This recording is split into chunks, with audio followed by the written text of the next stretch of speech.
नमस्कार, मैं हूं मुकेश वत्स और आप देख रहे हैं वत्स वॉच। बहुत सारे लोगों ने कहा कि मंडेन एस्ट्रोलॉजी की तरह मैं हर लग्न हर राशि पर भी 2022 के प्रेडिक्शंस करूं।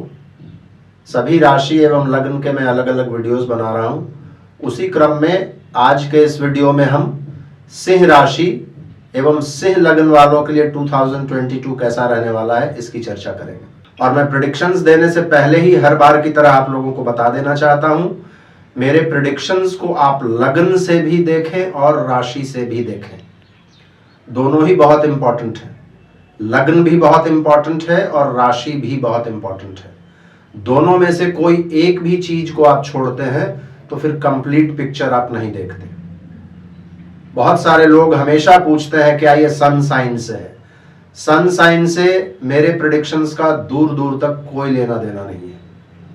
हाँ, यदि आपको न तो लग्न पता हो और ना ही राशि पता हो, तब आप नाम के अक्षर से प्रेडिक्शंस को देख सकते हैं। सिंह राशि वालों के लिए अभी तक का समय खास करके 2021 और 2022 अप्रैल तक कैरियर और वेल्थ के मामले में अच्छा था। ऐसा क्यों कहता हूं?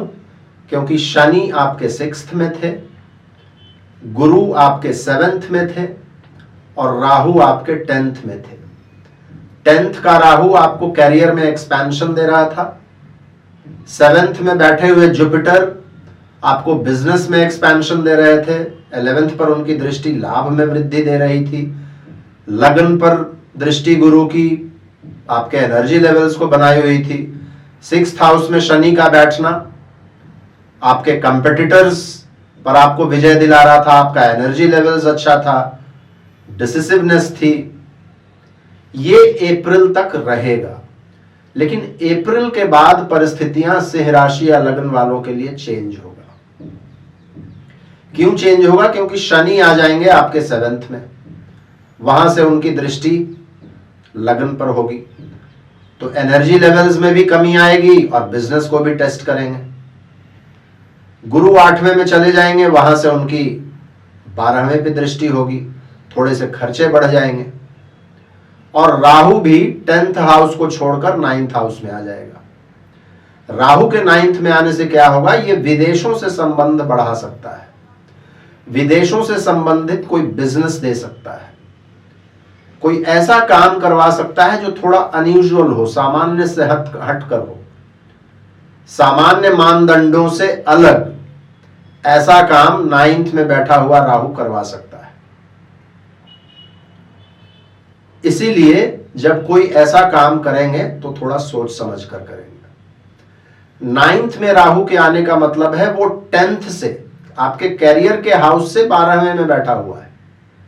तो ये समय होगा जब आपके जो परसेप्शंस थे काम के बारे में वो चेंज होने लगेंगे।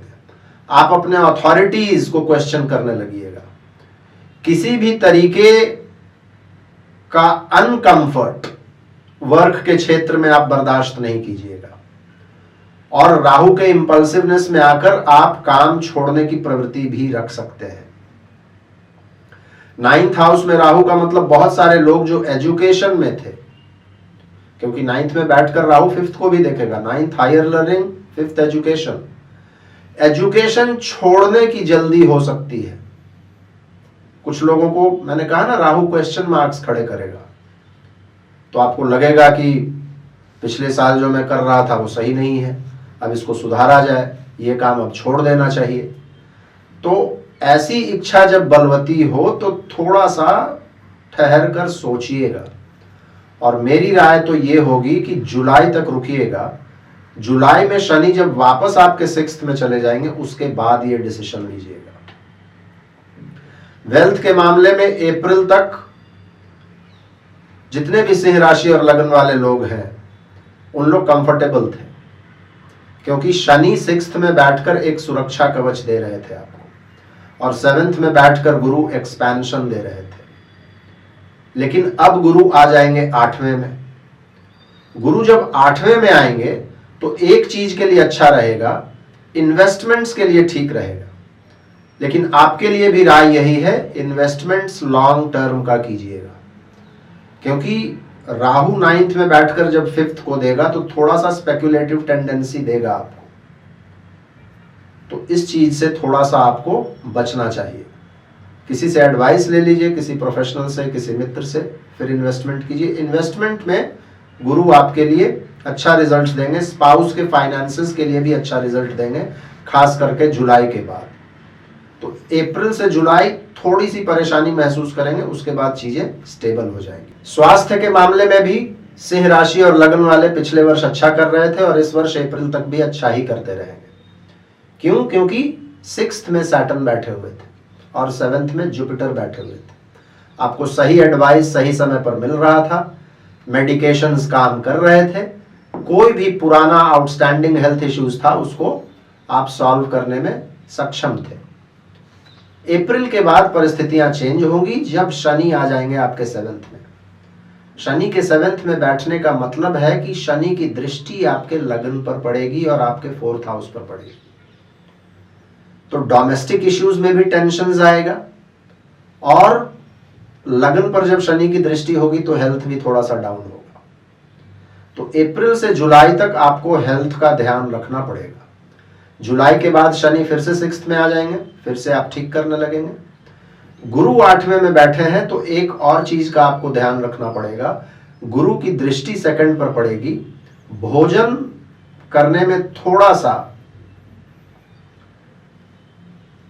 संकुचित रहिएगा, जो मन में आए वो मत खाइएगा, नहीं तो जुपिटर का 2nd पर दृष्टि आपके शरीर का फैट कंटेंट, आपका मोटापा बढ़ सकता है।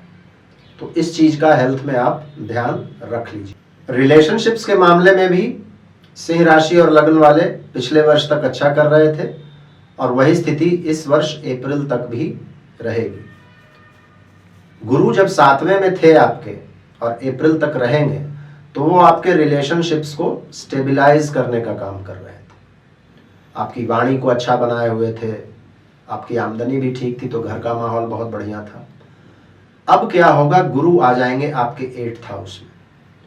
अब आप रिलेशनशिप से रिलेटेड कोई परमानेंट डिसीजन लेना चाहेंगे। यदि पुराने रिलेशनशिप से आप निकलना चाह रहे थे या कोई नया रिलेशनशिप बनाना चाह रहे थे, तो इन दोनों ही परिस्थितियों को गुरु 8वें में बैठकर स्टेबलाइज करेंगे। ध्यान किस चीज का रखना है, 9th में बैठकर राहु की दृष्टि आपके 5th पर रहेगी। यात्राओं के दौरान आपकी मुलाकात किसी से हो सकती है जिसके प्रति एक इन्फैचुएशन, एक ऑब्सेशन आपका बढ़ सकता है, या सोशल मीडिया के ऊपर किसी दूर बैठे हुए किसी व्यक्ति के साथ आपके संबंध डेवलप हो सकते हैं। राहु संबंध डेवलप तो करवाएगा, लेकिन वो संबंध एथिकल हो, मोरल हो, प्रशस्त हो, ये कोई आवश्यक नहीं है। इसलिए उसका ध्यान थोड़ा सा रख लीजिएगा, क्योंकि 9th हाउस में राहु को वीक माना जाता है और राहु वैसे भी इल्यूजन है, माया है, और 9th हाउस में बैठा हुआ राहु धर्म या एथिकल चीजों के तो विरुद्ध ही हो जाता है। हर चीज पर सवाल खड़ा करने का टेंडेंसी होता है उसमें। तो किसी ऐसे रिलेशनशिप में ना पड़ जाइए जिसमें आगे आपको दिक्कत होगी। सिर्फ इसका ध्यान रख लीजिएगा तो बाकी सब ठीक रहेगा। सिंह राशि या लगन वालों के लिए अप्रैल से जुलाई तक थोड़ा सा काम रहने की आवश्यकता है। आप लोग सूर्य की उपासना यदि करते रहेंगे तो आपके लिए बहुत अच्छा रहेगा। राम रक्षा स्तोत्र भी यदि पढ़ेंगे तो आपके लिए बहुत अच्छा रहेगा। मुझे उम्मीद है फ्रेंड्स, आप लोगों को यह वीडियो लॉजिकल लगा होगा। यदि लगा हो तो प्लीज़ इस वीडियो को ज़्यादा से ज़्यादा लोगों तक शेयर कीजिए, लाइक करके मेरे चैनल को सब्सक्राइब करके बगल के बेल आइकन को दबा लीजिए, ताकि मेरे वीडियोस के नोटिफिकेशंस आपको सबसे पहले मिल जाया करेंगे। इसी क्रम में हम लोग फिर से मिलते हैं अगले वीडियो में किसी और राशि और लगन के साथ। तब तक के लिए बहुत बहुत धन्यवाद। हर हर महादेव। भारत माता की जय।